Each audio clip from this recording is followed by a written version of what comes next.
This is episode 2 anime review of The Promised Neverland. I must say, so this is like the, fourth time watching The Promised Neverland dub sub anime episode 2 of the series, and I have to say that I still find it very impressing. First of all, let me just say that nice going or bravo to the directors and the producers of this anime. They really showcase the fear, the tension through the camera lighting, the angles, and the color schemes or the color palettes chosen. Even the background music alone is enough to give one or the viewers enough tension to be frightened or to be on the edge of their seats. Let's discuss the episode. So the episode starts out with Emma having a nightmare about Connie being served on a dinner platter, which is gruesome from a viewer's perspective. I even thought of this as The Promised Neverland as something of a Disney movie that could have been shown around the 50s or 60s, because at that time maybe the Disney would have still allowed horror movies at that time, but now due to regulations, it's not just something that's being served through mainstream media. And it's just so refreshing to see that an anime such as The Promised Neverland is showing horror scenes like this. Kid being served on a dinner platter, like that's very gruesome. And so we learned that the brain is the reason why the kids are being shipped to, why they're being educated. Why do they need to have the food that they're eating, the clean clothes that they're wearing, the white shirts? It's to the development of their brains. And I actually missed that on my manga review of The Promised Neverland. I think chapter 3 or 2 manga review, that it's discussed that the brain tastes better when it's fully developed at the age of 12. And so that is really disturbing to know that you're being raised so that your brain is going to be eaten by these hideous monsters. And Norman's plan to escape, him drawing that basic plan model outside of the house, is pretty impressive for an 11-year-old. They're really trying to showcase that he has the brains to initiate this escape plan, and he is helping. He's being helped by Emma on how they can outmaneuver Mama to get out of this orphanage. And so in the anime, it's shown that Emma has to climb a tree just to see what's over the wall. But before that, Norman has to try it, but then he fell down, and that's something that the manga didn't show because I think it was already mentioned somewhere in the manga, I think in later chapters or future chapters, that Norman's sickly. But here in the anime, they establish at the very beginning that Norman is not as athletic, or he doesn't have the motor skills required, unlike Emma, who has the motor skills or the ability to climb trees and look out over the wall. But that's really good that they set that early on in the anime. And so another thing that's shown on the anime episode 2 is the tracking device or the homing beacon. And just the way that Mama gave that cat eye look, it's very disturbing, because you already know that she's playing a game against these children, and to maintain that poker face throughout the anime, it's very intense.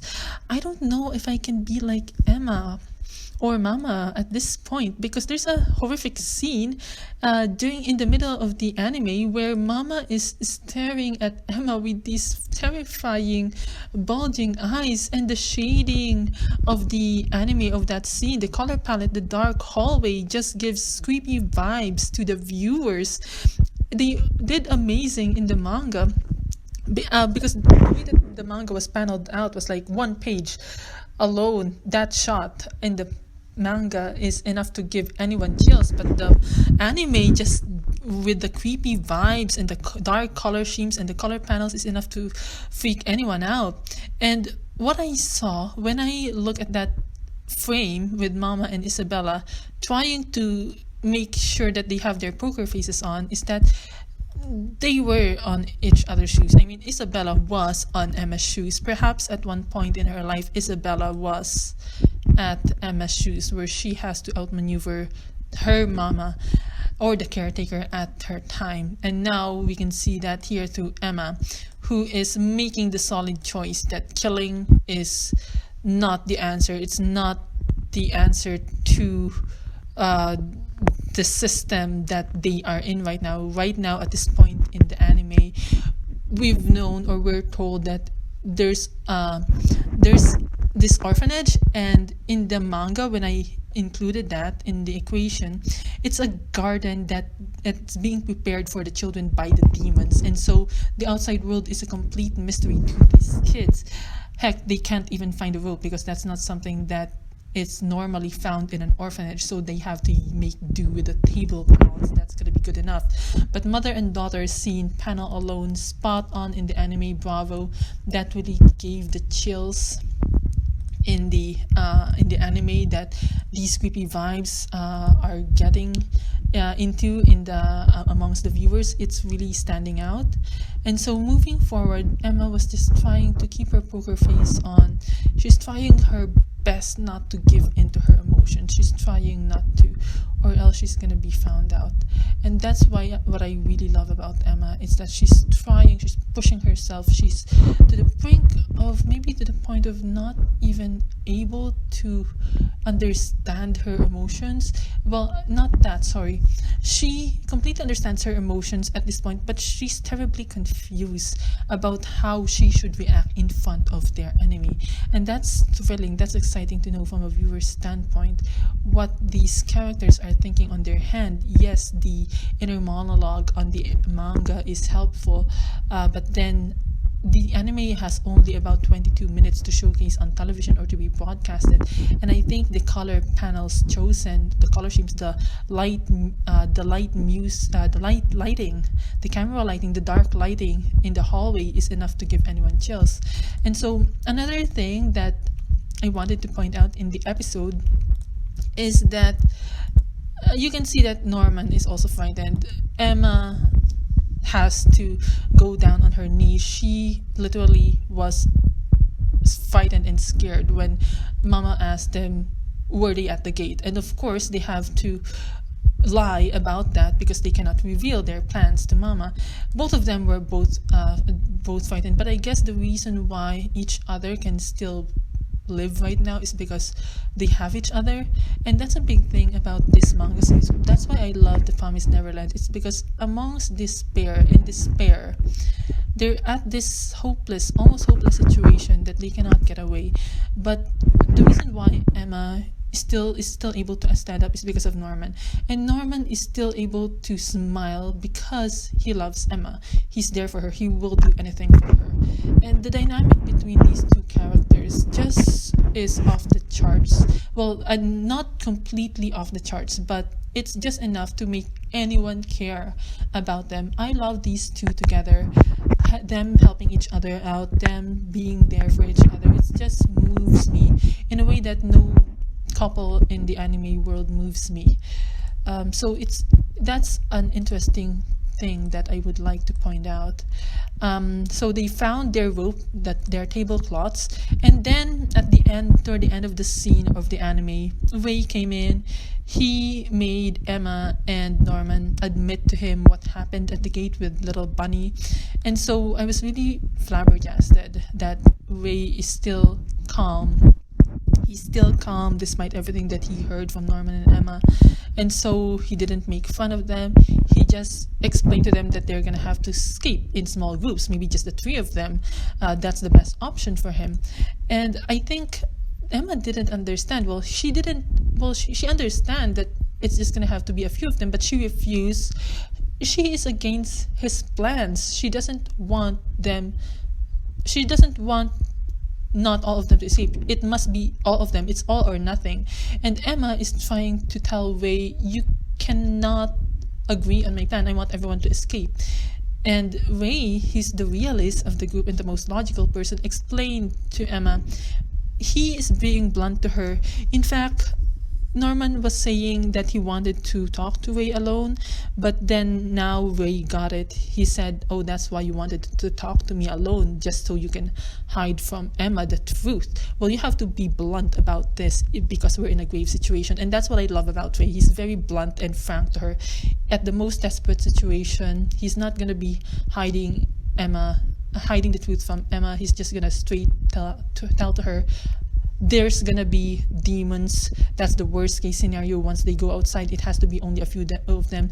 Her impossible wish to escape with everyone is wishful thinking, and that's something that I really love about Ray. He's very blunt, he's very truthful and factual. But then Emma just refused. Of course, she wouldn't give up on the idea that it's not possible to escape with everyone, and so she has to tell him, no, everyone must escape, or because I don't want anyone to end up like Connie. It just goes to show how she loves her family very much. And at this dire situation, she chooses no one. She chooses nobody. She cannot pick. She loves them all. She wants everyone to survive. And that's what's great about her personality. And I think this is gonna be a becoming personality that she can carry through on future arcs. And then another favorite scene of mine is the confrontation between Norman and Ray. Ray and Norman are confronting about they're discussing about Emma's wishful thinking plans. Ray is angry. Norman is conceding to Emma's plans, but he's conceding to her wishes because in the anime dub, he says, because of Emma, it's because of Emma that I'm gonna be going through her plans, that I can make a boat out of mud. I can make a boat out of mud even if it's impossible. It can become a vessel. Why not just use it for our own devices? In the manga, in the fan translation, what I love about that is that they're using the analogy having the devil to pay, and that's really something that's not child friendly, but I guess it's more impactful when you put it that way, that they're gonna have to pay the devil if it comes down to it. And so Norman, who is so calm and serene at all times, is able to say that in this dire time in front of Ray, who's already flabbergasted, or maybe at this point angry at Norman about why he's thinking the way he's thinking. What gives? That's what Ray said. What gives? What's the reason why you cannot straight think out rationally? Oh, it's because of Emma. And the dynamic among this trio is just phenomenal. I love these kids, their confrontation, their discussion, how they balance or contradict each other. It's amazing. At the end of the series, they have a new visitor, Sister Crone, and another baby whose name is Carol. And so I feel like these kids are trapped. Of course, they're surprised that there's another new baby who's coming, maybe just like a replacement for Connie. So now there's another 38 of them, not 37. And Mama is just giving that weird, serene smile, and the anime just encapsulates her mystery. Amidst that facade, she's an Iron Lady, an Iron Woman. And so I love the anime. Kudos to the creators, to the manga creators and the production committee of this anime. It's very impressive. That's my anime review for episode 2 of The Promised Neverland. Let me know what you think. Thank you and bye.